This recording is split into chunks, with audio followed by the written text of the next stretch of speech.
ദൈവനാമം മഹത്വപ്പെടട്ടെ. എൻ്റെ പേര് ലിജി. ഞാൻ കോട്ടയത്തു നിന്ന് വരുന്നു.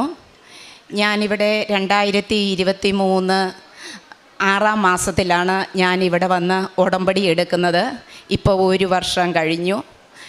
ഞാൻ ആദ്യം 6 നിയോഗം വെച്ചതിൻ്റെ അകത്ത് പരിശുദ്ധ അമ്മ തിരുക്കുമാരനിൽ നിന്ന് എൻ്റെ 5 കൽഭരണിയും എനിക്ക് നിറച്ചു തന്നു.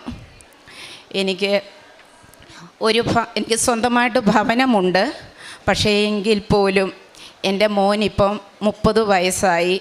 പഴയ സൗകര്യങ്ങളൊക്കെ ഉള്ള ഒരു വീടാണ് എനിക്കുള്ളത്. ഒരു നല്ല ഇപ്പോഴത്തെ സൗകര്യമുള്ള ഒരു വീടിന് വേണ്ടിയിട്ട് ഞാൻ അമ്മയുടെ ഉടമ്പടിയിൽ വെച്ച ഒരു നിയോഗമാണ്. ഞാൻ അമ്മയോട് ചോദിച്ചു. ഞാൻ എല്ലാ ദിവസവും വിശുദ്ധ ബലിക്ക് ഒരു 10 വർഷത്തോളമായി ഒരു ദിവസം പോലും വിശുദ്ധ കുർബാന മുടക്കാതെ 10 വർഷത്തോളം ഏകദേശമായി ഞാൻ വിശുദ്ധ കുർബാനയെ സംബന്ധിക്കുന്നതാണ്. ഞാൻ വടവാതൂർ സെമിനാരിയുടെ അടുത്താണ് ഞാൻ താമസിക്കുന്നത്. എൻ്റെ ഭവനത്തിൻ്റെ ചുറ്റുവട്ടത്ത് കുറേ മഠങ്ങളുണ്ട്. അപ്പം എനിക്ക് വിശുദ്ധ ബലിക്ക് പോകാൻ എനിക്കൊരു തടസ്സവുമില്ല. പക്ഷേ എങ്കിലും ഞാൻ ആഗ്രഹിച്ചായിരുന്നു എനിക്കൊരു പള്ളിയുടെ അടുത്ത് മണി അടിക്കുമ്പോൾ എനിക്ക് വിശുദ്ധ ബലിക്ക് കയറാവുന്ന സൗകര്യത്തിൽ അമ്മ മാതാവ് എനിക്കൊരു ഭവനം തരണം. ഞാനത് ദൈവമക്കളെ മുട്ടിപ്പാട്ട് പ്രാർത്ഥിച്ചുകൊണ്ടിരുന്നു. അത്ഭുതമെന്ന് പറയട്ടെ, പരിശുദ്ധ അമ്മയുടെ മധ്യസ്ഥതയിൽ എനിക്ക് ഈ 2024 ഏപ്രിൽ 4-ാം തീയതി കോട്ടയം പുമ്മറ്റം പള്ളി, അതായത് റബ്ബർ ബോർഡ് പുമ്മറ്റം പള്ളിയുടെ വാതുക്കൽ എനിക്ക് അനുഗ്രഹമായി. ഞാൻ 7 വർഷമായിട്ട് വീടും സ്ഥലവും നോക്കിക്കൊണ്ട് നടക്കുക. പക്ഷേ നോക്കുന്നവിടത്തൊന്നും ഞങ്ങൾക്ക് ഞങ്ങളുടേതായ ഒരു തൃപ്തി വരുന്നില്ലായിരുന്നു. എനിക്ക് വേണ്ടിയത് പള്ളിയാണ് വേണ്ടിയത്. അത്ഭുതമെന്ന് പറയട്ടെ, പരിശുദ്ധ അമ്മ എൻ്റെ ആഗ്രഹം, എൻ്റെ ഹൃദയ വിചാരം എങ്ങനെയാണെന്നറിഞ്ഞ് അമ്മ എനിക്ക് ഈ കത്തോലിക്ക പുമ്മറ്റം പള്ളിയുടെ വാതുക്കെ തന്നെ മണി അടിക്കുമ്പോൾ എനിക്ക് പള്ളിയിൽ വിശുദ്ധ കുർബാനയ്ക്ക് കയറിയാൽ മതി. ഒരു 10 ചുവട് വെച്ചാൽ ഞാൻ പള്ളിയിലാണ് കയറുന്നത്. അതുപോലെ 2024 ഏപ്രിൽ 4-ാം തീയതി അമ്മ അനുഗ്രഹമായ ഒരു ഭവനവും 10 സെൻറ്റ് സ്ഥലവും തന്ന് എന്നെ അമ്മ മാതാവ് തിരുക്കുമാരനിൽ നിന്ന് അനുഗ്രഹം വാങ്ങിച്ച് എനിക്ക് തന്നു. എൻ്റെ ആദ്യത്തെ നിയോഗമായിരുന്നു ഇത്. പിന്നെ എൻ്റെ 2ാമത്തെ നിയോഗം എന്ന് പറയുന്നത്, എൻ്റെ മോള് UK നേഴ്സാണ്. അപ്പോൾ അവളുടെ വിവാഹം കഴിഞ്ഞ് അവൾ 7 മാസം കഴിഞ്ഞപ്പോൾ അവൾ പ്രഗ്നൻ്റായി. എനിക്ക് എൻ്റെ 2 മക്കളും സർജറി ആയിരുന്നു. അപ്പോൾ എൻ്റെ മോള് പ്രഗ്നൻ്റ് ആയപ്പോൾ മുതൽ എന്നോട് പറയുമായിരുന്നു, മമ്മിക്ക് സർജറി ആയതുകൊണ്ട് എനിക്കും സർജറിയേ നടക്കത്തുള്ളൂ. പക്ഷേ എൻ്റെ ദൈവമക്കളെ, ഞാൻ മുട്ടിപ്പായിട്ട് അമ്മയോട് ഞാൻ പ്രാർത്ഥിച്ചു, അമ്മേ എൻ്റെ കുഞ്ഞിൻ്റെ വയറ് ഒരു കത്തി വെക്കാൻ അമ്മ അനുവദിക്കരുത്. അമ്മ നോർമൽ ഡെലിവറി തന്ന് എൻ്റെ കുഞ്ഞിനെ അമ്മ അനുഗ്രഹിക്കണം. അതുപോലെ തന്നെ ദൈവമക്കളെ, ഈ 2023 ഡിസംബർ 22-ാം തീയതി എൻ്റെ മോള് കോട്ടയം മിത്തേറ ഹോസ്പിറ്റലിൽ നോർമൽ ഡെലിവറിയോടുകൂടി ഒരു പെൺകുഞ്ഞിന് ജന്മം നൽകി. അമ്മയുടെ അത് ഭയങ്കര ഒരു അനുഗ്രഹമാണ്. കാരണം 21-ാം തീയതി രാത്രി 10:30 അവളെ ലേബർ റൂമിൽ കയറ്റിയത്. 22-ാം തീയതി 10 മണിയായിട്ട് അവൾക്ക് ഡെലിവറി നടക്കുന്നില്ല. അപ്പം ഡോക്ടർ പറഞ്ഞു കുറച്ചുകൂടെ നമുക്ക് വെയിറ്റ് ചെയ്യാം. അപ്പം ഞാനങ്ങ് വളരെ ഭാരപ്പെട്ടു. ഞാൻ അവളോടൊരു വാക്ക് പറഞ്ഞു, മോനെ അമ്മ മാതാവ് തീർച്ചയായിട്ടും നിനക്ക് നോർമൽ ഡെലിവറി തരുമെന്ന്. ഞാൻ അമ്മയോട് ഈ ജപമാല മുറുകെ പിടിച്ചു. ഞാൻ അമ്മയോട് പറഞ്ഞു, അമ്മ എന്നെ ലജ്ജിപ്പിക്കല്ല, കാരണം ഞാൻ എൻ്റെ കുഞ്ഞിനൊരു വാക്ക് കൊടുത്തു. ആ നിമിഷം എൻ്റെ ദൈവമക്കളെ, ഞാൻ അവിടെ നിന്ന് പ്രാർത്ഥിച്ചുകൊണ്ടിരിക്കുന്ന സെക്കൻഡ് നേരം കൊണ്ട് എൻ്റെ മോടെ ഹസ്ബൻഡ് ലേബർ റൂമിൽ കയറണമായിരുന്നു. ഞാൻ അറിയുന്നില്ല കുഞ്ഞ് പ്രസവിച്ചതെന്ന്. അവിടെ ഒരു ഹാപ്പി ബർത്ത്ഡേ പാട്ട് പാടുന്നതും കേട്ടു. അപ്പോൾ അതിന് മുന്നേ വേറെ ഒരു കൊച്ചും ഉണ്ടായിരുന്നു. അപ്പോൾ എൻ്റെ വിചാരം ആ കൊച്ചായിരിക്കുമെന്ന്. ഞാൻ നോക്കുമ്പോൾ എൻ്റെ മകളുടെ ഹസ്ബൻഡ് കുഞ്ഞിനെ എടുത്തുകൊണ്ട് ലേബർ റൂമിൽ നിന്ന് പുറത്ത് വന്ന് കാണിക്കാൻ കൊണ്ടുവരിക. എനിക്കറിയത്തില്ല ദൈവമക്കളെ, ആ സമയം എൻ്റെ ബോധം പോയതുപോലെ ആയിപ്പോയി. ഞാൻ ആ നേഴ്സുമാരെയൊക്കെ കെട്ടിപ്പിടിച്ചങ്ങ് കരയുക. കാരണം തലേ ദിവസം രാത്രി 10 മണി മുതൽ പിറ്റേ ദിവസം രാവിലെ 10 മണി വരെ ആ ലേബർ റൂമിൻ്റെ വാതിക്കെ ഇരുന്ന് ഉരുകിക്കൊണ്ടിരിക്കുക. അങ്ങനെ അമ്മ മാതാവ് തിരുക്കുമാരിൽ നിന്ന് എനിക്ക് വലിയ അനുഗ്രഹം വാങ്ങിച്ചു തന്നു. എൻ്റെ മൂന്നാമത്തെ നിയോഗം എന്ന് പറയുന്നത് എൻ്റെ മോൻ തോമസ് ചാണ്ടി. അവന് ഇപ്പം 30 വയസ്സിലവൻ നടക്കുന്നത്. അപ്പം വീട് വാങ്ങിച്ചിട്ടേ അവൻ കല്യാണം കഴിക്കൂ എന്ന് അവനൊരു തീരുമാനമായിരുന്നു. അപ്പോൾ ഏപ്രിൽ 4-ാം തീയതി ഞങ്ങൾ വീട്ടിൽ കയറി താമസിച്ചു. മെയ് മാസത്തിൽ ഞങ്ങൾ പരസ്യം ചെയ്തു മോൻ്റെ വിവാഹത്തിന് വേണ്ടിയിട്ട്. മോൻ BCom ആണ്, മോൻ ബിസിനസ്സാണ് ചെയ്തുകൊണ്ടിരിക്കുന്നത്. പുഷ്പഗിരി മെഡിക്കൽ കോളേജിലെ സ്റ്റുഡൻസിനെല്ലാം മെസ്സിൽ ഫുഡ് കൊടുക്കുന്നത് എൻ്റെ മോന്. അപ്പം അവന് പറ്റിയ ഒരു ജീവിത പങ്കാളിയെ വേണമല്ലോ കിട്ടാൻ. ബിസിനസ് ആയതുകൊണ്ട് നമുക്ക് വിചാരിക്കുന്നത് പോലെ ജീവിത പങ്കാളികളെ ഇപ്പോൾ കിട്ടത്തില്ല. പക്ഷേ മെയ് 1 മുതൽ 31 വരെ ഞാൻ മുട്ടുമേൽ നിന്ന് വിശുദ്ധ കുർബാന കൂടി 31-ാം തീയതി 31 ജപമാല മേടിച്ച് ഞാൻ 31 പേർക്ക് കൊടുത്തു. 31 പേർക്ക് കൊടുത്തിട്ട് ഞാൻ അമ്മയോട് പറഞ്ഞു, അമ്മേ, എൻ്റെ മോൻ്റെ ജീവിത പങ്കാളിയെ അമ്മ എനിക്ക് തന്നു. മക്കളെ, അഡ്വർടൈസ്മെൻറ്റിൽ കൊടുത്തിട്ടേ ഉള്ളൂ. പക്ഷേ ഞാൻ അമ്മയോട് പറഞ്ഞു, എൻ്റെ അമ്മേ, എൻ്റെ മോൻ്റെ ജീവിത പങ്കാളിയെ എനിക്ക് കിട്ടി. 31 ജപമാല മേടിച്ചു കൊടുത്തു. മെയ് 31. ജൂൺ 15-ാം തീയതി ആയപ്പോൾ എറണാകുളത്തു നിന്ന് ഒരു എൻജിനീയർ പെങ്കൊച്ച് എൻ്റെ മോൻ്റെ പ്രൊപ്പോസൽ കണ്ട് അവളതിനെ അക്സെപ്റ്റ് ചെയ്തു. അപ്പം അവൾ വിളിച്ചു. അവൾ എൻജിനീയറാണ്, ഇലക്ട്രോണിക് എൻജിനീയറാണ്.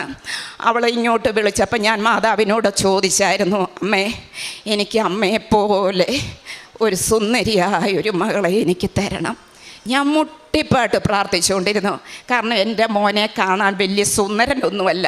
പക്ഷേ നമ്മളെപ്പോഴും അമ്മയുടെ പടമേ കണ്ടിട്ടുള്ളൂ, അമ്മയെ നേരിട്ട് ഞാൻ കണ്ടിട്ടില്ല.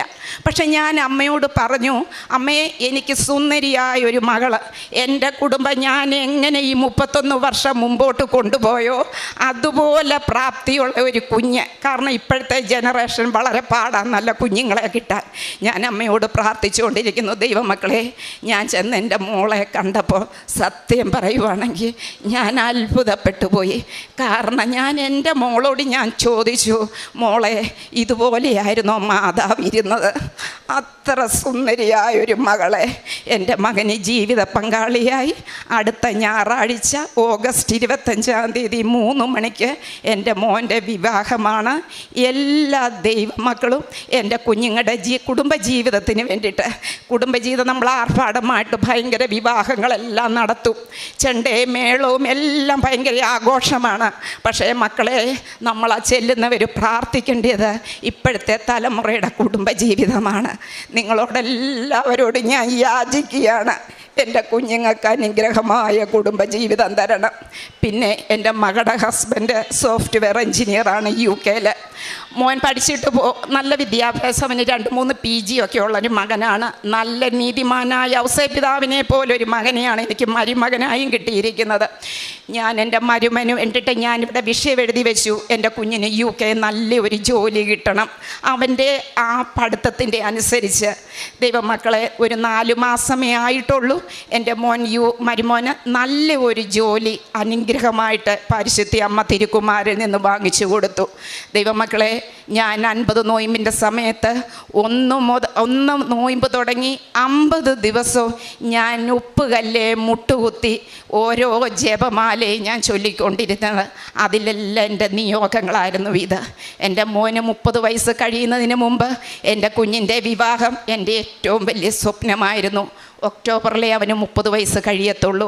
അതിന് മുമ്പ് പരിശുദ്ധ അമ്മ എൻ്റെ ഹൃദയ വിചാരങ്ങൾ അറിഞ്ഞ് അമ്മ അനുഗ്രഹമായ മകളെ തന്ന്, ഞാൻ ചോദിച്ചതിലും അപ്പുറമായിട്ട് അമ്മ മാതാവ് എനിക്ക് അനുഗ്രഹം തന്ന് പരിശുദ്ധ അമ്മ എന്നെ അനുഗ്രഹിച്ചു. പിന്നെ എൻ്റെ പ്രേക്ഷിത പ്രവർത്തനം. ഞാൻ എല്ലാ മാസവും കൃത്യമായിട്ട് ഇവിടെ വന്ന് പത്രം വാങ്ങിക്കും. ദൈവമക്കളെ, അതുപോലെ തന്നെ ഞാനിപ്പോൾ പുമ്മറ്റം പള്ളിയിൽ പോകുന്നിടത്ത് ഞാൻ എപ്പോഴും കാണുന്നുണ്ട്, പത്രം മേടിച്ച് അവിടെ ഒരു കെട്ട് കാണും. ഞാൻ കഴിഞ്ഞ ഇടയ്ക്ക് പള്ളിയിൽ ചെല്ലുമ്പോഴും ഭയങ്കര മഴയത്ത് ഈ പത്രം മഴയത്തൊലിച്ച് നടക്കുക. ഞാനും കപ്പ്യാരും കൂടി ആ പത്രം മുഴുവൻ അഴുകി. ഒരിക്കലും ദൈവമക്കളെ നിങ്ങളത് ചെയ്യരുത്. ഇവിടുന്ന് മേടിച്ചുകൊണ്ട് വന്ന പത്രം നിങ്ങളൊരു വ്യക്തിയുടെ കയ്യിൽ, അച്ഛൻ പ്രത്യേകം ജോസഫ് അച്ഛൻ പറയുന്നുണ്ട്, വിശ്വാസ പ്രമാണം ചൊല്ലിയേ കൊടുക്കാവുള്ളെന്ന്. മക്കളെ, അങ്ങനെ ചെയ്യാവുള്ളൂ. നമ്മൾ അലസമായിട്ട് ചെയ്യരുത്. അമ്മയുടെ നേർച്ച വസ്തുക്കളും അമ്മയുടെ പത്രവും നമ്മൾ എന്തുമാത്രം അലസമായി ചെയ്യുന്നോ അതിൻ്റെ അനുസരിച്ച് നമുക്ക് അനുഗ്രഹം കുറയും. നമുക്ക് അനുഗ്രഹം വേണോ, നമ്മളത് സത്യസന്ധമായിട്ടും തന്നെ ചെയ്യണം. അതുപോലെ പത്രം ഓരോ വ്യക്തിയുടെ കയ്യിലേ നിങ്ങൾ കൊടുക്കാവുള്ളൂ, പള്ളിയിൽ കൊണ്ടുവെക്കരുത്. ഞാൻ എന്നിട്ട് ആ കപ്പ്യാരോട് പറഞ്ഞ് അച്ഛനോട് പറയണം, പ്രത്യേകം അച്ഛനോട് പറയണമെന്ന് പറഞ്ഞു, പത്രം ഇങ്ങനെ കൊണ്ടുവെക്കരുത്. കാരണം എനിക്ക് ഒത്തിരി സങ്കടം തോന്നി. അത് വ്യഞ്ചരിച്ച പത്രമാണ്. അതങ്ങനെ കൊണ്ടിടുക എന്ന് പറഞ്ഞത് വളരെ തെറ്റാണ് നമ്മൾ മാതാവിനോട് ചെയ്യുന്നത്. അതുപോലെ തന്നെ ഞാൻ പത്രം ഓരോ വ്യക്തിയുടെ കയ്യിലും വിശ്വാസ പ്രമാണം ചൊല്ലി ഞാൻ കൂടുതലും കൊടുക്കുന്ന യുവാക്കളുടെ കയ്യിലാണ്. കാരണം അടുത്ത തലമുറ അനുഗ്രഹിക്കപ്പെടണം. ഓരോ കുഞ്ഞുങ്ങളുടെ കയ്യിലും ഞാൻ കൊടുക്കുമ്പോൾ ഞാൻ പറയും, മക്കളെ, നിങ്ങളിത് വായിക്കണം, നിങ്ങൾ പരീക്ഷയ്ക്ക് പോകുമ്പം ഇത് വെച്ച് പ്രാർത്ഥിക്കണം, നിങ്ങൾക്ക് അനുഗ്രഹം കിട്ടും. എൻ്റെ മക്കൾ പോകാൻ പറ്റുമെങ്കിൽ അമ്മയുടെ അടുത്ത് കൃപാസനത്തിൽ പോകണം എന്ന് പറഞ്ഞേ ഞാൻ പത്രം കൊടുക്കാറുള്ളൂ. പിന്നെ ഞാൻ എല്ലാ മാസവും മൺറാട് പള്ളി കുറച്ച് ചോറും പൊതി കെട്ടിക്കൊണ്ട്, അത് വർഷങ്ങളായിട്ട് ചെയ്തുകൊണ്ടിരിക്കുന്ന ഒരു പ്രേക്ഷിത പ്രവർത്തനം, ഈ ഉടമ്പടി എടുത്തത് മൂലമല്ല. അതുപോലെ തന്നെ മെഡിക്കൽ കോളേജ് കാരുണ്യയിൽ മരുന്ന് കൊടുക്കുന്ന ഒരു സ്ഥലമാണ് കാരുണ്യ. അവിടെ ഞാൻ വർഷങ്ങളായിട്ട് പോയിക്കൊണ്ടിരിക്കുന്നതാണ്. ഞാൻ എന്തൊരാവശ്യം വന്നാലും ഞാൻ ആദ്യം കാരുണ്യമായി പോയി കുറച്ച് പൈസ കൊടുത്തതിൻ്റെ ശേഷമേ ഞാൻ എൻ്റെ കാര്യത്തിലേക്ക് കിടക്കുകയുള്ളൂ. പിന്നെ എന്ത് സഹായം ചോദിച്ചാലും ഒരു നോ പറയത്തില്ല. ആരോടും ഇടപെടുന്നതും നമ്മളെ ഒരു മനുഷ്യനോട് ഇടപെടുന്നത് എപ്പോഴും ശ്രദ്ധിക്കണം. നമ്മൾ മനുഷ്യത്വമായിട്ട് ഇടപെടണം. നമ്മളത് ഉടമ്പടി എടുത്തതുകൊണ്ട് മാത്രമല്ല, തമ്പുരാൻ നമ്മൾ പറയുന്നുണ്ടല്ലോ, ഒരു ഗ്ലാസ് വെള്ളം നീ ഒരാൾക്ക് കൊടുത്തെങ്കിൽ അതിൻ്റെ പ്രതിഫലം നിനക്ക് കിട്ടാതെ പോകത്തില്ല. ഒരാളോട് നമ്മൾ ഇടപെടുമ്പോഴും വളരെ സോഫ്റ്റായിട്ട് വളരെ സ്നേഹത്തോടെ ഇടപെടണം. പിന്നെ അമ്മയുടെ അടുത്ത് വന്ന് ഉടമ്പടി എടുത്ത് എനിക്ക് ഒത്തിരി താഴാനും ഒത്തിരി കുറവുകളുണ്ടായിരുന്നു. ഓരോന്നും നമുക്ക് പ്രാർത്ഥിക്കുമ്പോൾ പരിശുദ്ധാത്മാവ് നമ്മുടെ ഉള്ളിൽ തോന്നിപ്പിച്ച് തരും നിൻ്റെ കുറവ് എന്താണെന്ന്. അപ്പം നമ്മൾ പ്രാർത്ഥിക്കണം, നിരന്തരമായിട്ട് പ്രാർത്ഥിക്കണം. പ്രാർത്ഥിച്ചപ്പോൾ എനിക്ക് ഒത്തിരി ക്ഷമിക്കാനും മറ്റുള്ളവരോട് ദേഷ്യമില്ലാതിരിക്കാനും ഒത്തിരി സ്നേഹത്തോടെ ഇടപെടാനും ഒക്കെ മാതാവ് എനിക്ക് ഒത്തിരി അത്ഭുതം തന്നു. ലിജി സാബു എന്ന സഹോദരിയാണ് നമ്മളോട് തൻ്റെ ഉടമ്പടി ജീവിത സാക്ഷ്യം പങ്കുവച്ചത്. നമുക്കറിയാം, ഉടമ്പടി ജീവിതമെന്ന് പറയുന്നത് അത് ജീവിത നവീകരണത്തിൻ്റെ ഒരു പ്രാർത്ഥന ജീവിത രീതിയാണ്. ഒരു വ്യക്തി ഉടമ്പടി എടുക്കുവാനായിട്ട് കടന്നു വരുമ്പോൾ ആ വ്യക്തിയുടെ ജീവിതത്തിൽ ഉണ്ടായിരുന്ന അവസ്ഥയിൽ നിന്ന് വളരെ വിശ്വാസത്തിൻ്റെ നവീകരണമുള്ള ഒരു മാറ്റത്തിലേക്ക് ആ വ്യക്തി കടന്നു വരുന്നു എന്നുള്ളതാണ്. അതുകൊണ്ടാണ് പലപ്പോഴും ജോസഫ് അച്ഛൻ ഉടമ്പടി ആരാധനയിലൊക്കെ പറയാറുണ്ട്, ഇപ്പോൾ ഉടമ്പടി എടുക്കുന്ന ഒരു വ്യക്തി ഉടമ്പടിക്ക് മുൻപും ഉടമ്പടിക്ക് ശേഷവും എന്ന രീതിയിലാണ് സാക്ഷ്യം പറയുന്നതെന്ന്. ഇപ്പോൾ നമ്മുടെ ജീവിതത്തിൽ ഉടമ്പടി എന്ന് പറയുന്നത് അതൊരു മാർക്കിംഗ് പോയിൻ്റാണ്. നമ്മുടെ ജീവിതത്തെ മാറ്റം വരുത്തുവാനായിട്ട്, ആത്മീയമായിട്ട് ഉയർച്ച വരുത്തുവാനായിട്ടൊക്കെയുള്ള ഒരു മാറ്റത്തിൻ്റെ ഒരു മാർക്കബിൾ പോയിൻ്റായിട്ട് ഉടമ്പടി നിലകൊള്ളുന്നു എന്നുള്ളതാണ്.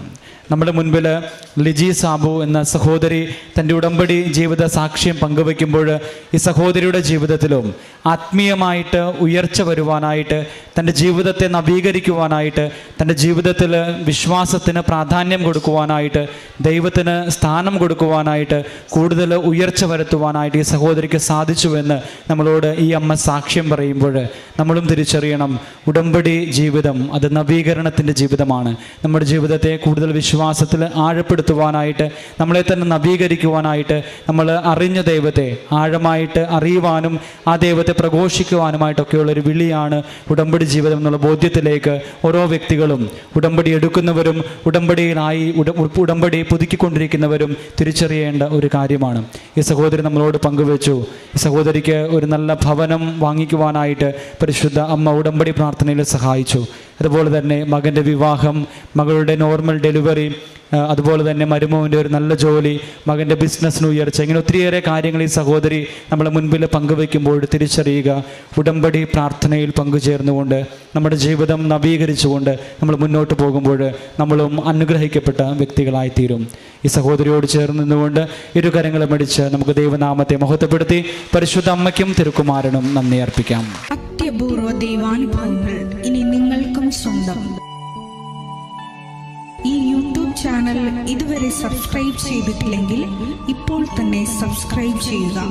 ഈ വീഡിയോ ഇപ്പോൾ തന്നെ നിങ്ങളുടെ സുഹൃത്തുക്കൾക്ക് ഷെയർ ചെയ്തുകൊണ്ട് കർത്താവിൻ്റെ പ്രേക്ഷിതരാകുക.